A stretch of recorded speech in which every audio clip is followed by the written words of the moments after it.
Jimmer Fredette joining us on the Deseret First Credit Union Hotline. Jimmer, nice to have you back on BYU Sports Nation. Yeah, I'm glad to be back with you guys. Thanks for having me. What kind of BYU fan garb are you wearing tonight to the game? I wish I had a bunch of BYU gear. I needed someone to hook me up because I didn't have a whole lot here in Westchester. My wardrobe is pretty limited around here. Just have the essentials, and right now I don't have a shirt, so hopefully someone will hook me up when I get to the game. You're shirtless right now? Is that what you just said? Exactly. No shirt at all. Just going straight there. Straight skins, baby. Wander over to Rucker Park after. Dude, why don't you wear your Knicks jersey tonight? Not the New York Knicks jersey. That would be awesome. Yeah. Oh man, no, I couldn't do that, man. I don't want to go to the scene or anything. I just want to enjoy my time watching the game. Jimmer Fredette with us. As you had a chance to talk to the guys on Sunday night, I believe during their team dinner, correct? Yeah, I did. What kind of things did you say to them, or did you have a chance to give them advice in postseason play? If so, what were those conversations like? I didn't talk to them too much about the game. I just wanted to go in and just kind of relax and just have a good time with them. I think they know, obviously, how important the game is. They played in a couple postseason games now. But it's going to be different in the Garden. I just told them to relax, have fun, enjoy it as much as they possibly can, and just leave it all out on the floor. Just play as hard as you can. And I know if you play as hard as you can make up for a lot of mistakes that you make and still come up on victory. So, just tell them to play as hard as they can and just have fun. As a guy who's played several games in there, what makes it so special? It's an amazing arena. It's my favorite arena to play in.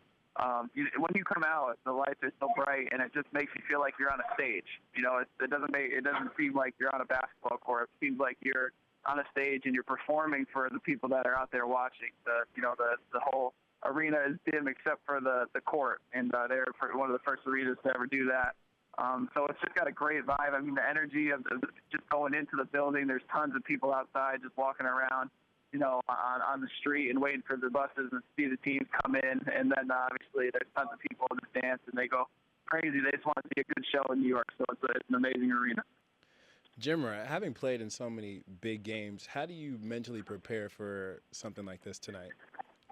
I think the biggest thing is that you just got to approach it like every other game. I mean, you can't, necessarily put it on a pedestal and make it more important than others. Because the biggest thing is sometimes if you do that, you can end up pressing too much.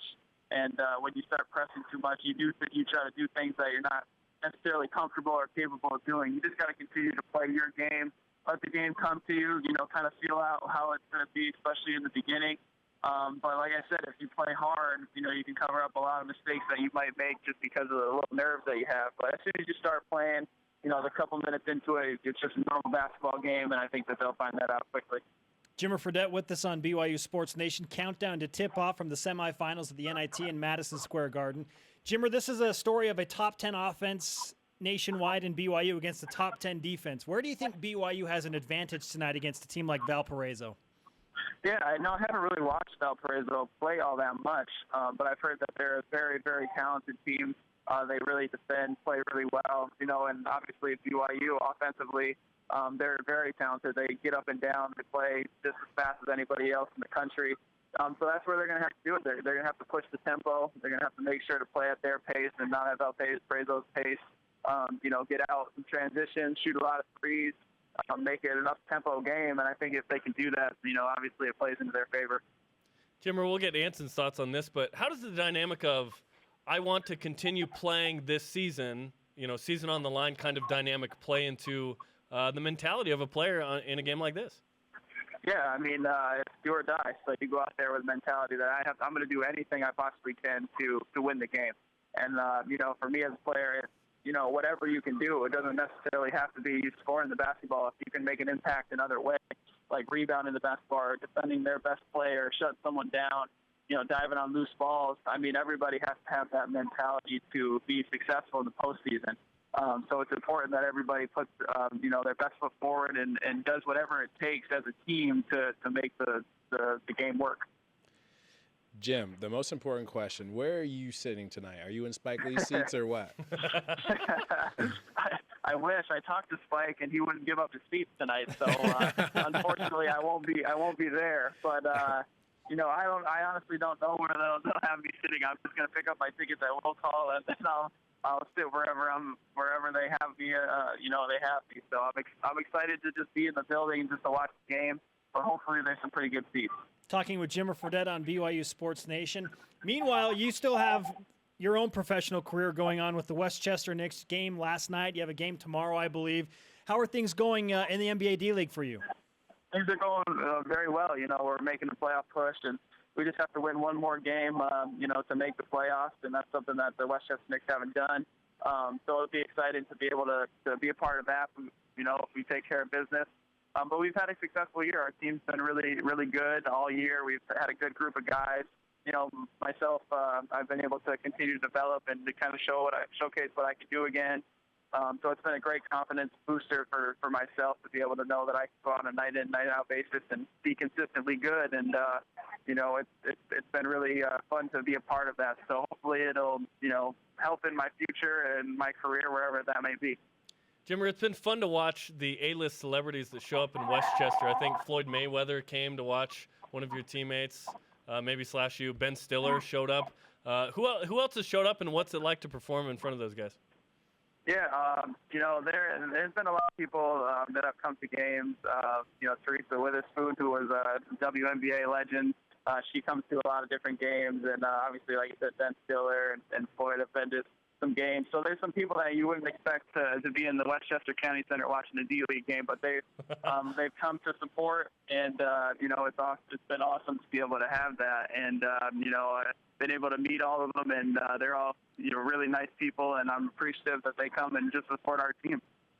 Jimmer, I just had this thought pop into my head. I'm guessing that maybe some BYU fan will have a Jimmer Fredette BYU jersey on tonight. Maybe they would let you borrow that if you need some BYU fan stuff. I don't know. Just a thought. I would hope that if I go up and ask them for the jersey that they would lend me. They would lend it to me. I'd be like, I own that jersey, so hey, you got to make sure to let me get that. I'll give you my shirt.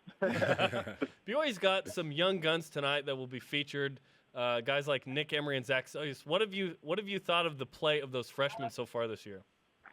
They've been great. They've been really, really, an integral part of this team this year. Nick and Zach have both shot the ball really, really well, and have just really pushed the pace and have been very, very good as freshmen. And obviously at this point in the season, it seems like they're not really freshmen anymore. They're turning the corner. They've played enough games where they know how to play, and they know, where they're going to get their shots and how they can be successful to help the team. But they've been great, and I think that the development of them being more consistent on a nightly and night-out basis is something they've gotten better at, and they'll continue to get better at. Jim, after getting a taste of kind of the young guns for BYU now, what are your expectations for the future? I think that they have a bright future. I talked to Coach about this actually when I was there on Sunday. He thinks that they have a good core group of guys that'll be able to be back with, TJ Hawes coming back and Eric is coming back. And obviously they got Nick still there, and guys that are going to be around for a little while together that they can really build around. And I'm excited to see how they progress. Obviously, they all played together in high school, so they know each other. They've played really well together before, and I think the future is very, very bright, and I'm excited to see how it goes. Jimmer, great to talk to you as always. We wish you the best of luck with the Westchester Knicks as you push forward, and go Cougs tonight. Yeah, thank you very much. I appreciate it. Can't wait. Go Cougs.